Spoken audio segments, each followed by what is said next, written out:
Hola, estimados alumnos, vamos a seguir con las clases.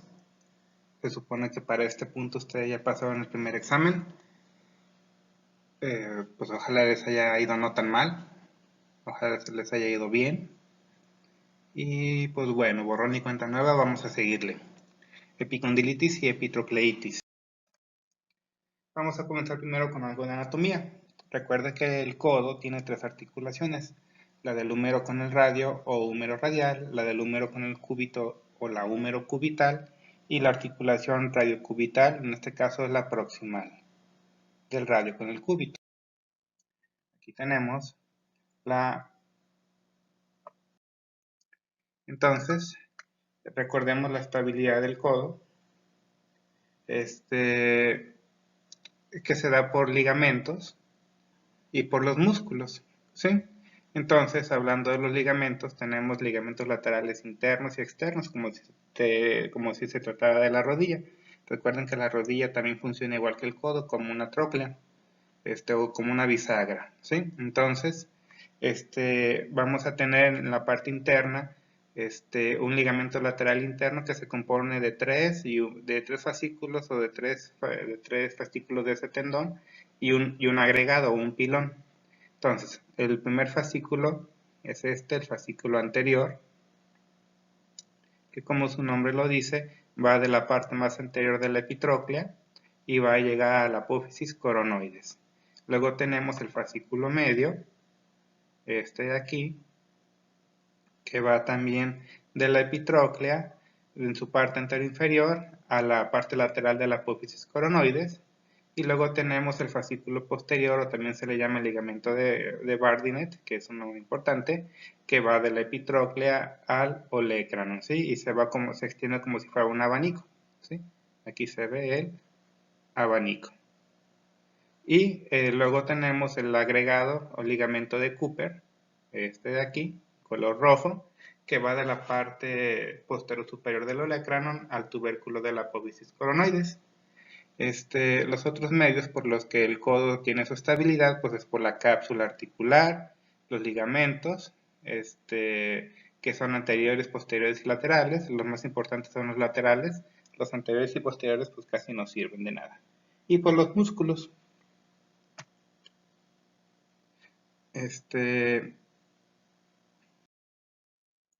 Y luego nos vamos a la parte externa del codo, donde vamos a tener un fascículo anterior también, externo, luego un fascículo medio y un fascículo posterior. El anterior, este de aquí, va del epicóndilo, ya no es epitróclea, ya estamos en la parte lateral, por eso ya es epicóndilo, a la cavidad sigmoidea menor del cúbito. Luego el fascículo medio en color naranja va del epicóndilo a la parte posterior de la cavidad sigmoidea menor, y el fascículo posterior que va del epicóndilo al olecranon, al igual que su contraparte de la parte interna, que también van y ambos van al olecranon y los dos son posteriores. Entonces, recuerden, los músculos que salen del epicóndilo son todos estos: el primer y segundo radial externo, extensor común de los dedos, extensor propio del quinto dedo, cubital posterior, supinador corto y el músculo anconio. Todos ellos son músculos, podemos decir que se les puede decir músculos epicondilios porque salen del epicóndilo. Luego en la parte interna tenemos los músculos epitrocleares. No tenemos el pronador redondo, el palmar mayor, palmar menor, flexor común superficial de los dedos y el cubital anterior, ¿sí? Y en la parte anterior vamos a tener el bíceps braquial y el braquial anterior, y en la parte posterior el tríceps braquial con su tendón ahí, ¿sí? Recuerden, a los músculos epicondilios, cuando se inflaman, se les conoce como el famoso codo de tenista, y a los epitrocleares se les conoce como codo de golfista. Aquí ya estamos viendo en la parte anterior, vemos parte de la cápsula articular, que es parte de la estabilidad del codo junto con los ligamentos laterales. Aquí se ve la cápsula articular. Aquí estamos viendo los ligamentos colaterales cubitales, el fascículo anterior, el medio y el posterior ya no se alcanza a ver. Y aquí estamos viendo los ligamentos colaterales laterales con su fascículo anterior y parte del fascículo medio. Y este de aquí es el ligamento anular del radio. Se le llama anular porque tiene forma como un anillo que envuelve toda la circunferencia de la cabeza del radio para que no se salga de aquí. Entonces, epicondilitis. ¿Qué es una itis? Recuerden que itis significa inflamación. Esta inflamación no se da por obra y gracia del Espíritu Santo, casi siempre tiene una causa. Pueden ser causas mecánicas, traumáticas, reumáticas, entre otras, ¿sí? Pero casi siempre son por actividades mecánicas, actividades de extensión repetida de la muñeca, extensión o dorsiflexión, como ustedes le quieran decir. Como la que puede sufrir cualquier trabajador que ocupe hacer una extensión repetida y forzada de la muñeca. Ya vamos a ver adelante que son muchas las actividades que pueden asociarse a esto. Y también es frecuente en el deporte de actividades profesionales y es la principal causa de dolor del codo, la epicondilitis. Muchas veces se le atribuye a una sobrecarga muscular por la dorsiflexión repetida y esto hace que se inflamen los tendones, por eso se le conoce como una causa mecánica. Recuerden cuáles son los extensores de la muñeca. Extensores de la muñeca son, tenemos tres músculos, el primer radial externo que llega al segundo metacarpiano, el segundo radial externo que llega al tercer metacarpiano, hasta de aquí, y el cubital posterior que llega al quinto metacarpiano. El músculo que tienen aquí es el extensor común de los dedos, para que no se vayan a confundir, ¿vale? ¿Cuál es el músculo de la epicondilitis que más afecta? Pregunta de examen, el primer radial externo es el que más afecta. Y curiosamente, aunque el nombre de esto se le llama codo de tenista, la epicondilitis, el 95% de los pacientes pues no son tenistas porque no muchos juegan tenis y no a todos los tenistas les da esto. Entonces, si a ustedes les gusta mucho la medicina deportiva y quieren saber qué es lo que le hace o qué gesto deportivo es el que ocasiona el codo de tenista, suele ser un revés tardío, que debe de ser mecánicamente deficiente y hace que toda la fuerza se transfiera hacia el brazo en vez de hacia la raqueta. Otras veces también puede ser ocasionado porque la raqueta es un tamaño inadecuado, sobre todo del mango, que suelen ser pequeños, entonces no se puede agarrar o tener la suficiente estabilidad en la raqueta, ¿sí? Y eso hace que el paciente apriete con más fuerza y le ponga más tensión a los tendones. O también, pues, alguien amateur que se pone a jugar tenis muy fuerte, van a ser músculos débiles que tienen que hacer mayor fuerza y es más fácil que se inflamen si no tienen el acondicionamiento adecuado previo.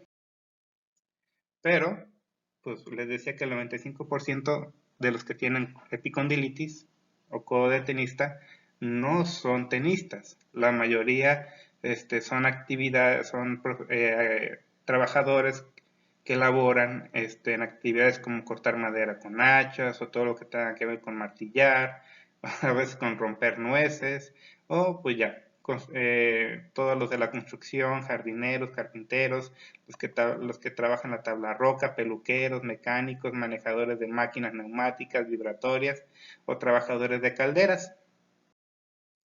También los carniceros, les decía los albañiles, todos los trabajadores de la construcción, porque se han asociado que tienen movimientos repetitivos de dorsiflexión de la muñeca y esto puede ocasionar un desequilibrio entre la fuerza y la resistencia del tendón extensor común de los dedos y el primer radial externo a la tracción. ¿Cuándo se empezó a describir esta enfermedad? Pues ya desde 1873, Runche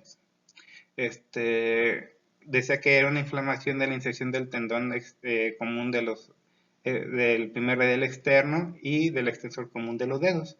Recuerden que estos dos músculos salen de un solo tendón común a partir de la epitróclea. Epicóndilo, perdón, del epicóndilo. Entonces le decía, es por causas de sobreuso, actividades mantenidas en el tiempo, malas posturas y muy raramente infecciones. Y esto ya es muy raro.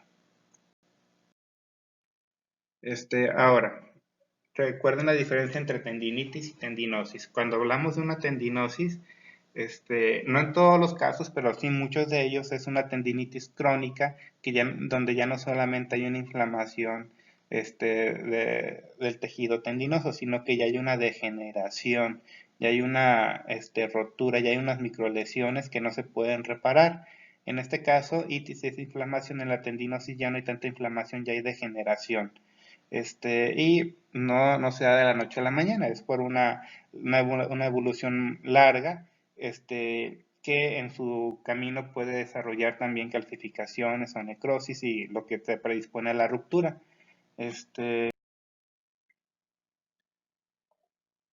Propiamente dicha, el codo de tenista en su forma aguda, que es la más común de presentarse, también hay una forma crónica, que ya es la que se asocia con tendinosis, sobre todo con dolor, aunque ya no hay tanta inflamación.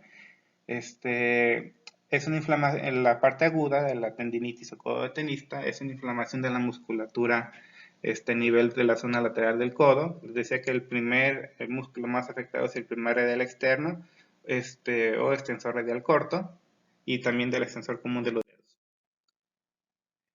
Incidencia anual de esta enfermedad en la población en general, o sea, 1 o 3%, o sea que 3 hasta 3 personas de cada 100 van a tener esta enfermedad durante el año, y el 11% de estos corresponde a profesionales que tienen movimientos repetitivos, y dice que solamente el 5% son jugadores de tenis, y su máxima incidencia se da entre 40 y 50 años de edad. ¿Qué pasa si no se corrige pronto esta enfermedad, este padecimiento? Pues el paciente no va a trabajar a gusto, porque la mayoría son trabajadores. Dice aquí que en la mayoría de los casos no hay una lesión aguda. O sea, que tú digas, ay, me pegué o esto, y eso me ocasionó el dolor, no. El 80% de estos solamente por un golpe son solamente a lo mucho el 20% de los casos. El 80%, la gran mayoría de los casos, son por movimientos repetitivos, en actividades profesionales o actividades laborales que involucran movimientos o esfuerzo enérgico, o que de dorsiflexión de la muñeca, o también que estén expuestos a posturas estáticas incómodas, o vibración, estrés mecánico y temperaturas frías. Normalmente la epicondilitis, por más fuerte que dé, se quita a lo máximo 2 años, pero siempre hay una reincidencia muchas veces. Si no corregimos los factores desencadenantes en este paciente, por ejemplo, si es un deportista, que ustedes no le corrigen el gesto, no hablen con el entrenador para que le corrijan el gesto deportivo, que es el revés, al momento de hacer el golpe de revés, o no sé cómo se digan en el ambiente del tenis, pero el golpe de revés mal hecho es el que le puede ocasionar la inflamación. Si no lo corrige el entrenador y ustedes no hablan con él, o su médico no habla con él, pues el paciente va a estar recayendo cada rato. Y en el caso de los trabajadores, pues eso se llama ergonomía laboral, hay que buscar la forma de que el paciente pueda hacer su trabajo sin limitaciones, y que no le genere mayor estrés del necesario para que no se genere la epicondilitis. Les dice aquí que muchos pacientes van a presentar episodios repetidos de epicondilitis con o sin remisión de la sintomatología de manera completa. Hay veces muchos pacientes nomás se les calma un poquito de dolor, pero siempre ahí lo traen, ahí lo traen, ahí lo traen, y se sobrepasan en su trabajo, y el dolor también se exacerba. Entonces es muy importante hacer hincapié en la prevención de todos los factores de riesgo que pudieran estar asociados con cada paciente. Recuerden que cada paciente es único y especial, entonces es el deber de su médico, y si no tienen médico, pues es el deber de ustedes canalizar al paciente con un médico, para que les sea buscado los factores de riesgo y sean corregidos. y si ustedes lo pueden hacer o ir orientando al paciente, pues qué mejor.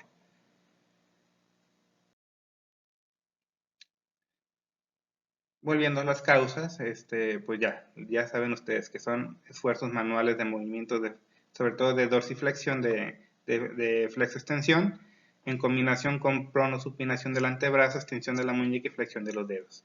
Les decía que es frecuente en albañiles, carpinteros, entre otros. Diagnóstico, ¿sí? El diagnóstico es fundamentalmente clínico, no hacen falta tantos estudios, simplemente una buena exploración, una buena historia clínica, una buena exploración física te va a dar el diagnóstico, ¿sí? Hay algunos signos patognomónicos que vamos a conocer ahorita en un momento, pero siempre es muy importante hacer una buena inspección y evaluación, como le estaba comentando, ¿sí? La radiografía solamente se debe de pedir cuando se sospecha algún traumatismo, hubo algún golpe implicado para descartar microlesiones, microfracturas o fracturas, y ya en episodios tardíos, de que ya tiene más de un año o 2 años con el dolor, pues hay que ver que no haya calcificaciones alrededor del codo o dentro del tendón. Y a veces se utiliza la ecografía para, sobre todo antes de que vayan a operar, para ver la localización, extensión y severidad de la lesión del tendón en cuestión. Les decía que el más afectado es el primer radial externo y obviamente es el que va a dar más lata. Se va a extender, se va a exacerbar el dolor al extender la muñeca y se puede limitar la extensión del codo inclusive. Dice aquí que si hay parestesias hay que descartar siempre el síndrome de túnel del radio o del túnel radial o también del interóseo posterior, así como alguna radiculopatía que pueden ser otras causas de dolor en el codo. Aquí tenemos el síndrome de túnel del radio, que puede ser comprimido, así como si fuera un túnel del carpo, pero en este caso es túnel del radio a nivel del codo, que puede ser comprimido por bandas fibrosas de la cabeza del radio de la cápsula. También puede ser el origen fibroso del extensor radial del carpo, o también el arcada de Froese te puede dar una compresión a este nivel, ¿sí? Entonces hay que tener cuidado. Hay algunos signos patognomónicos, les decía, que te van a orientar a que es una epicondilitis. Por ejemplo, le pides al paciente que levante la silla de esta forma, con el codo extendido y el antebrazo pronado, y le va a doler a nivel del codo, ¿sí? Luego tenemos la prueba de Bowden, donde se le pide que infle un manguito de presión hasta los 30 milímetros más o menos y le va a dar dolor aquí, ¿sí? O también la prueba de Thompson, que se le pide que empuñe la mano y que haga dorsiflexión de la muñeca y le va a doler en la parte de acá, en el epicóndilo, ¿sí? Detrás de aquí. Eh, algunos enfermedades que pueden parecer que pueden parecer epicondilitis, pues tenemos las radiculopatías cervicales, que es una hernia de disco que generalmente te da en el cuello y que te va a dar dolor, pero no solamente va a dar dolor en el codo, suele dar también dolor en el brazo y en el cuello. Y ahí vamos a ver que va a haber maniobras positivas para en el cuello. Otra enfermedad es la del síndrome de túnel del radio, donde te va a dar dolor sobre el antebrazo y también en el epicondilo lateral, y el dolor va a estar inclusive durante el reposo, entre otras enfermedades. También no deben de dejar de lado algunas otras enfermedades. Yo, sobre todo yo por mi parte, porque puede ser alguna bursitis, alguna irritación o daño del cartílago de la articulación, alguna fractura escondida si hay antecedente de traumatismo, o osteoconditis discante del codo, que son otras enfermedades más raras. El tratamiento siempre tienen que asociarlo a reposo, ¿sí? Si el paciente no reposa lo necesario para que se vayan desinflamando los tendones y ser tratado para eso, nunca va a mejorar. También es importante que tomen antiinflamatorios, obviamente la fisioterapia, las órtesis, nada más en casos agudos mientras pasa el dolor, Y a veces pueden aplicar corticoides intraarticulares y en casos extremos pues cirugía, en caso de que no esté mejorando y esté empeorando el paciente. En terapia ocupacional pueden utilizar este tipo de órtesis para nada más descanso, reposar algunos días, no semanas ni nada de eso. Y hay que sugerir modificaciones en el trabajo, modificar la tarea que está haciendo el paciente y también los tiempos de actividad y descanso para que el tendón se pueda relajar. Y también hay que condicionar la musculatura, sobre todo esto. Es muy importante hacer estiramientos en estas inflamaciones, pero no desde el inicio, una vez que ya se está desinflamando, porque si es estiramiento cuando está inflamado, el tendón puede lastimar al paciente. Ahora vamos a hablar de codo de golfista o epitrocleitis. Es muy parecido, es una inflamación de los tendones, nada más que ya no es de la parte externa del codo, ya estamos en la parte interna, sobre la tróclea. Es una afección patológica que involucra a la epitróclea, sobre todos sus tendones que salen de ella, sobre el pronador redondo, el palmar mayor, pero también puede ser el cubital anterior y el palmar menor. La epitróclea, ya saben que se insertan aquí varios músculos, ya se los dije al principio de la clase, entre ellos son cubital anterior, palmar mayor y menor, y flexor común superficial de los dedos. Pues de aquí les dice claramente que por cada 10 epicondilitis va a haber una epitrocleitis, por cada 10 codos de tenistas va a haber un codo de golfista. Generalmente esta es una enfermedad crónica y recidivante, aunque digamos, es menos latosa que el codo de tenista. Un codo de golfista, una vez que se van los síntomas, puede durar meses o años sin que le dé, hasta que se vuelve a sobrepasar o algún mal movimiento hace que se vuelvan a inflamar esos tendones. Las causas son muy parecidas a las de la epitrocleitis: sobreuso, estrés repetitivo, traumatismos, el cargar grandes pesos con el brazo y el codo, trabajar como máquinas que vibran o giran como los taladros, o realizar cualquier tipo de movimientos que involucren la flexión del codo con la flexión de la muñeca. Y también, inclusive, miren, de enfermedades, el tenis te puede dar un codo de golfista, el racquetball, el squash, entre otros, ¿sí? Y también los golpes. El diagnóstico diferencial: es muy importante descartar que no haya lesión del ligamento colateral medial del codo, o inestabilidad en la parte interna del codo por una lesión de este tendón cubital.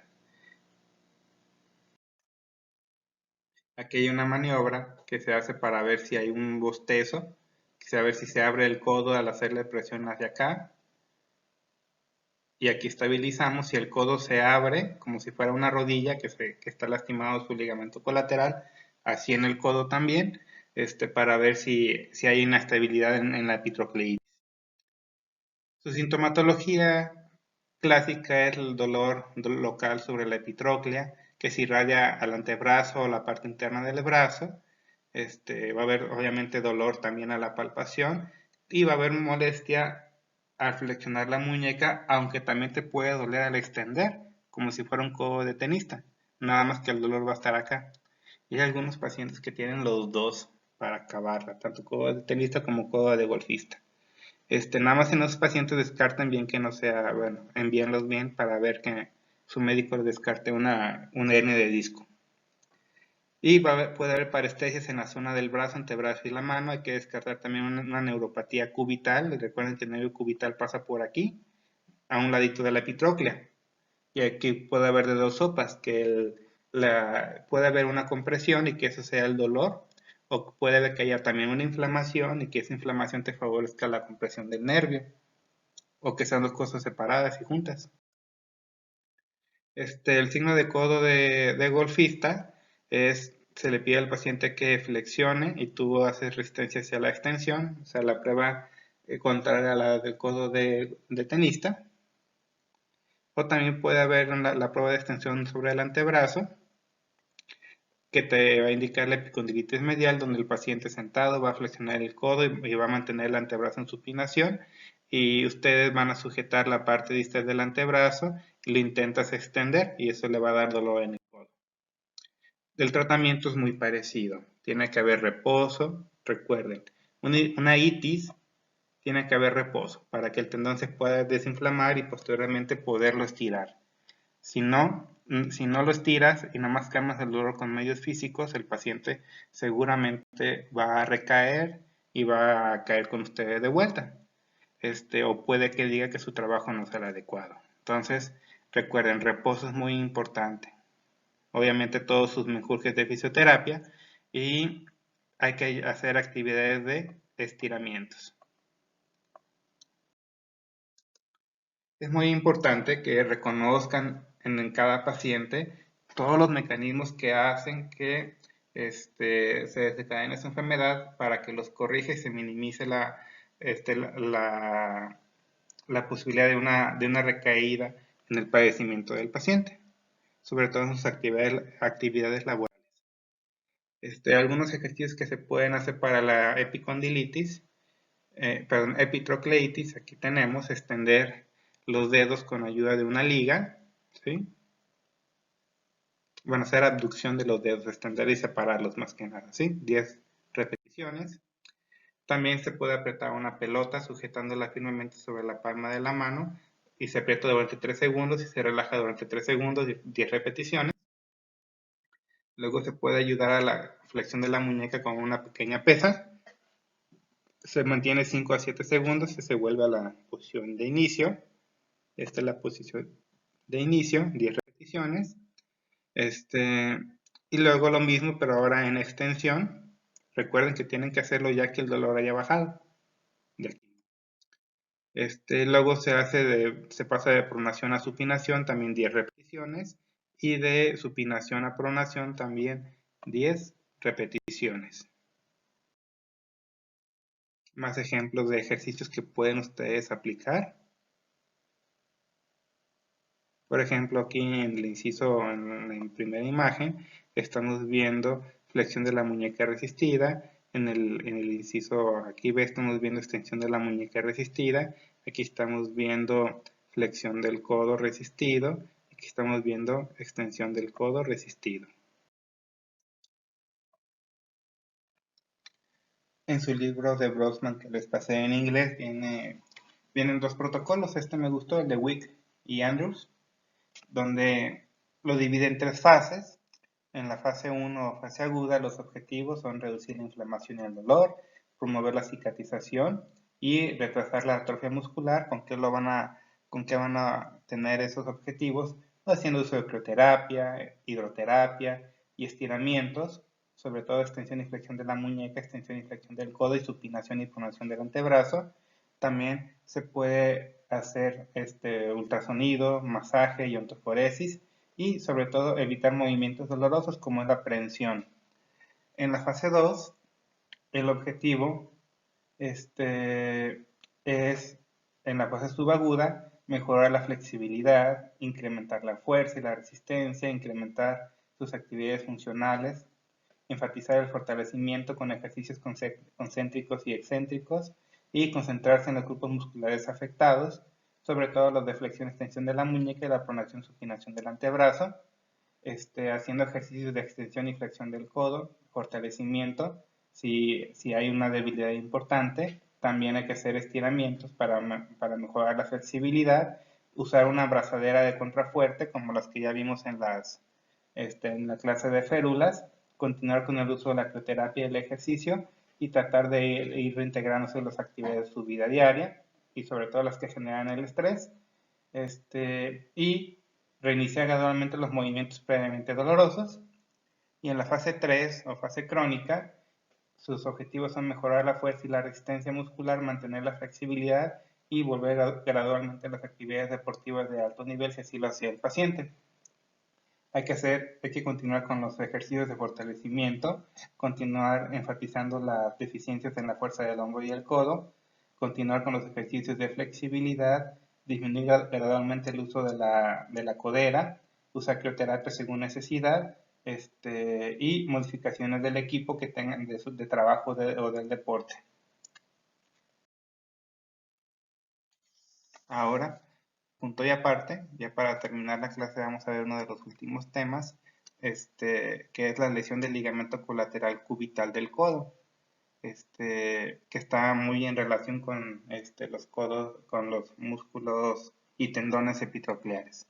El ligamento colateral cubital del codo, aquí lo estamos viendo, tenemos dos, el radial y el cubital. Recuerden las primeras diapositivas, vimos que tenía tres haces, uno anterior, uno medio y uno posterior, y el pilono de refuerzo, ¿sale? Estos ligamentos están muy pegados a la cápsula, de hecho se dicen que los ligamentos son refuerzos de la cápsula que tienen la misma naturaleza, nada más que más gruesos para parecer ligamentos.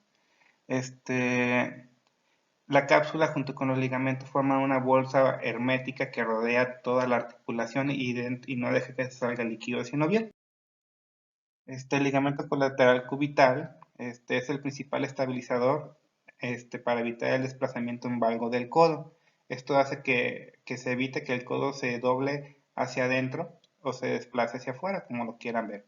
Si este ligamento está intacto, la cabeza del radio no va a ejercer resistencia frente a las tensiones de valgo, pero si se rompe, van a actuar los estabilizadores secundarios del codo, como es la cabeza del radio, que puede llegar a fracturarse si se aplica estrés en valgo y no está este ligamento para detenerlo, el siguiente que le entra al quite es la cabeza del radio y puede llegar a fracturarse. ¿Quién se lesiona mucho de esto? Los pitchers, por sobreuso, ¿sí? O cualquier profesional que lance por encima de su cabeza le va estar predispuesto a tener ese tipo de patología. Sobre todo por cuando se le mete una inclinación que genera una fuerza en un valgo del codo. Por ejemplo, aquí miren, esta inclinación que está haciendo, donde le está poniendo estrés. Exactamente aquí, en la región interna del codo hacia el valgo. En el caso del pitcher es sobre todo en las últimas fases de lanzamiento y aceleración temprana, mientras el codo va de la flexión a la extensión. Dice aquí que el fascículo anterior del ligamento es el estabilizador principal de las fuerzas de valgo, sobre todo entre los 20 y 120 grados de flexión del codo. Es el que más se puede sobrecargar en extensión o en semiflexión.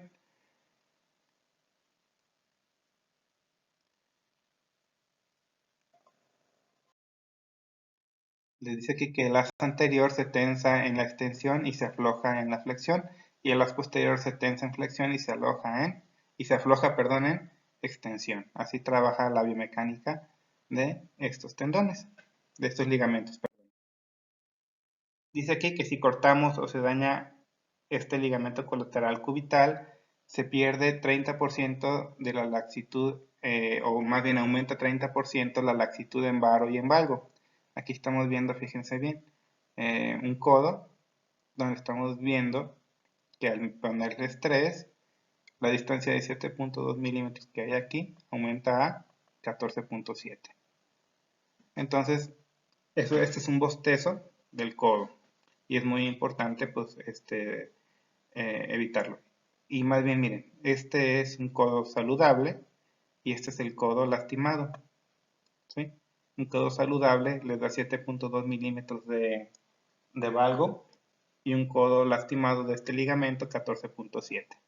Pero eso es muy importante que esté muy bien el ligamento colateral cubital del codo. Dice que el codo se hace más inestable cuando se eliminan las porciones seriadas de la apófisis coronoides, porque recuerden que parte del ligamento colateral cubital, sobre todo la parte del fascículo anterior y medio, salen o se originan de la apófisis coronoides. Y aparte, la apófisis coronoides por sí misma, sin los propios ligamentos, ya es un estabilizador importante. Evita que la pubis coronoides evita que el codo se salga hacia adelante, se luxe hacia arriba. Entonces, si reseccionamos la pubis coronoides tan solo un 25%, va a haber una subluxación del codo con una flexión aproximada de 70 grados. Ya con solo esto ya se está subluxando el codo. Y la inestabilidad húmero-cubital se va a incrementar a medida que la apófisis coronoide se resecada. Entre más sea resecada, mayor inestabilidad va a haber húmero-cubital. Pero cuando este ligamento falla, ¿quién le entra al quite? Pues la cabeza del radio, ¿sí? Que va a resistir un poco y si es un traumatismo fuerte se puede llegar a fracturar. El ligamento colateral cubital puede llegar a lesionarse por movimientos repetitivos o también por causas deportivas o laborales. Por ejemplo, los que les decía, los de béisbol, porque tienen mucho estrés medial o interno de la articulación del codo hacia el valgo. Aquí estamos viendo el ligamento lastimado.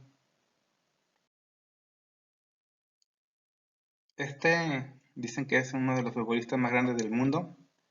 Yo creo que sí fue el más chingón porque andaba de novio con la Marilyn Monroe. Pero bueno, eso es información adicional. Dice aquí, si la fuerza sobre los tejidos blandos es mayor que la resistencia a la tracción de la estructura, entonces se puede desarrollar pequeños desgarros a lo largo de meses e incluso años. Por extensiones del brazo puede causar estas microlesiones, degeneración y finalmente la rotura. Los lanzadores profesionales son atletas que con mayor frecuencia sufren este problema. Los futbolistas que practican o los que practican deportes con raqueta, dice aquí futbolistas de fútbol americano, todos los que practican con raqueta, el hockey sobre hielo, pueden ser víctimas de esta lesión.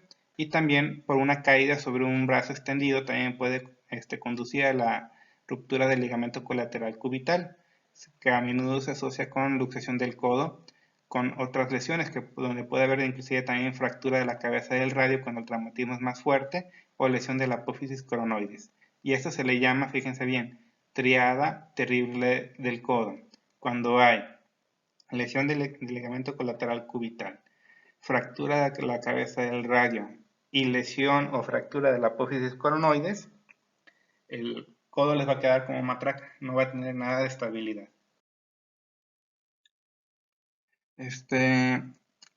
Aunque la mayoría de los pacientes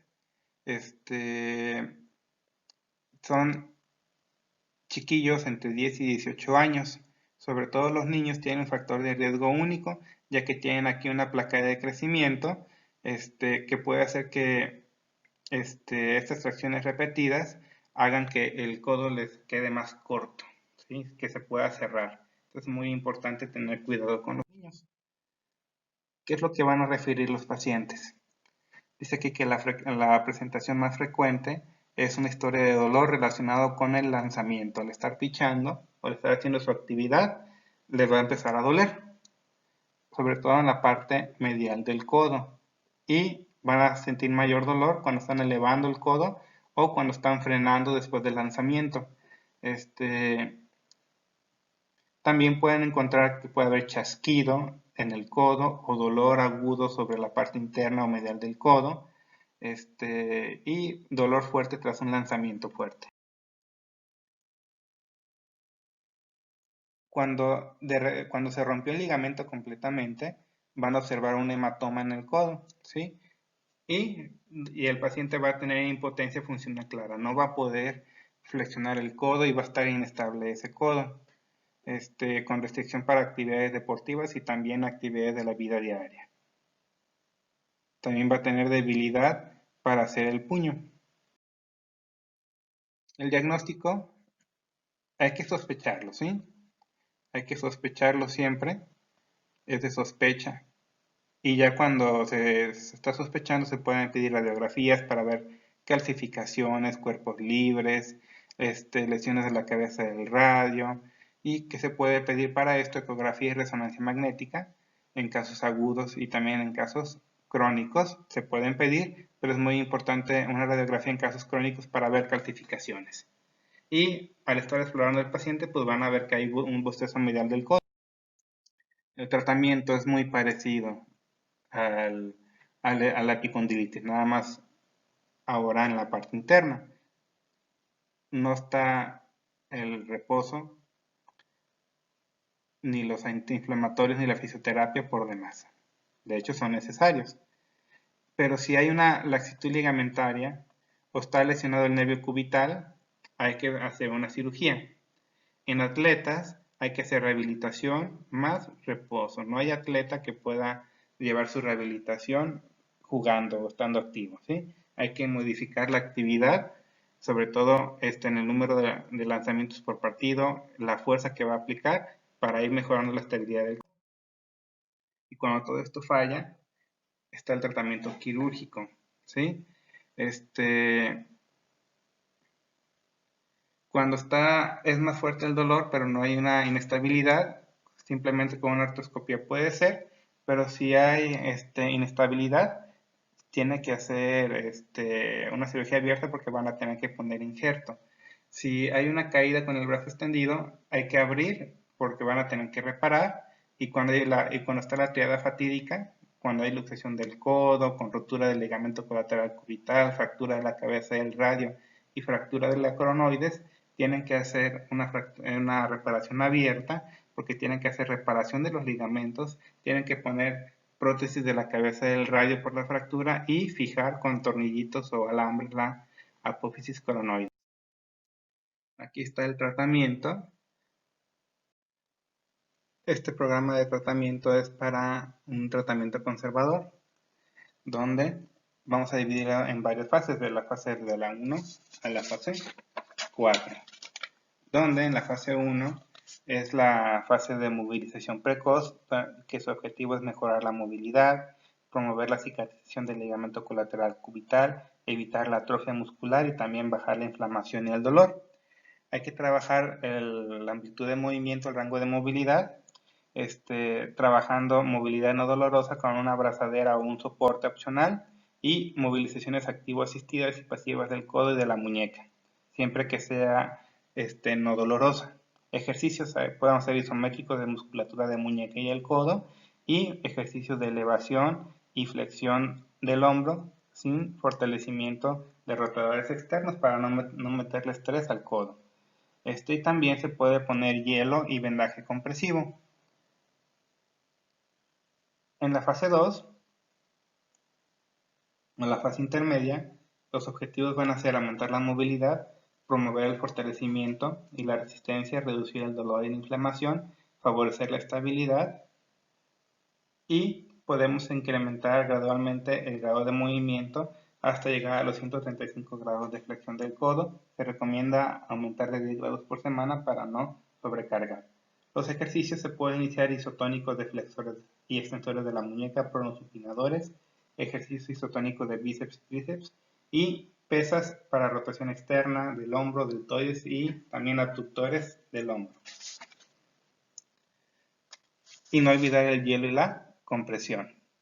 En la fase 3, en la fase avanzada, si el paciente ya tiene movilidad completa, si tiene ya dolor movilidad sin dolor, si no se aumentó la laxitud ligamentaria y ya tenemos fuerza de 4 de 5 de flexores y extensores del codo, vamos a pasar a la fase 3, donde los objetivos van a ser mejorar la fuerza, la potencia y la resistencia muscular y también el control neuromuscular del gesto deportivo. Los ejercicios que podemos hacer aquí son con una banda de goma elástica, con programa para fortalecimiento y estiramiento de bíceps y tríceps, de pronadores y supinadores, extensión y flexión de la muñeca, y 10 lanzamientos. Y en la fase 4, si el paciente ya tiene movilidad completa, no tiene datos de laxitud, ya se le hizo un examen isocinético si está disponible y tuvo buena fuerza, ya vamos a iniciar con los ejercicios, con los intervalos de lanzamiento y el gesto deportivo y iniciamos también pliométricos. Y listo, este es el tratamiento conservador. Y aquí tenemos el tratamiento en caso de que se haya tenido que reparar y se le tuvo que haber se le tuvo que haber puesto inclusive reconstrucción con ligamentos propios del paciente, como puede ser del cubital posterior o de los isquiotibiales. Entonces, aquí vamos a dividirla también en varias fases. En la fase 1, que es la fase del postoperatorio inmediato de las primeras 3 semanas, los objetivos son proteger el tejido cicatrizado, reducir el dolor y la inflamación y retrasar la atrofia muscular. En la semana 1 tenemos que utilizar una férula, ¿sí? Puede ser una férula posterior a 90 grados de flexión del codo y el vendaje compresivo del codo los primeros 2-3 días. En la primera semana de la fase 1 hay que trabajar amplitud de movimiento de la muñeca con flexión y extensión activa de la muñeca y hacemos ejercicios de prensión con la mano, movilizaciones de muñeca, isométricos de hombro sin aplicar rotaciones de hombro por favor para no meterle estrés al codo e isométricos del bíceps. Podemos utilizar también crioterapia antes y después de la terapia. En la semana 2 vamos a poner ya una órtesis funcional que nos permita mover de los 30 a los 100 grados. O sea, nos va a dar un rango de movimiento de 70 grados. Eso es en la segunda semana. Ahí estamos adelante, aquí está, en la segunda semana. Vamos a aplicar esa férula.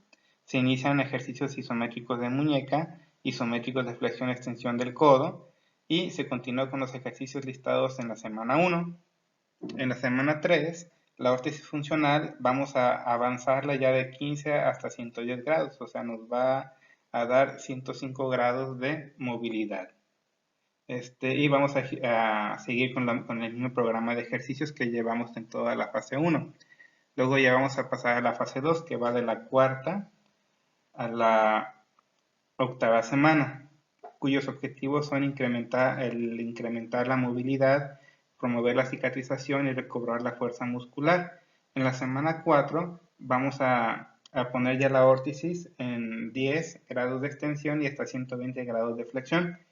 Vamos a iniciar con ejercicios de resistencia leve para el brazo con medio kilogramo de peso, con flexiones y extensiones de muñeca, pronación y supinación y extensión y flexión del codo.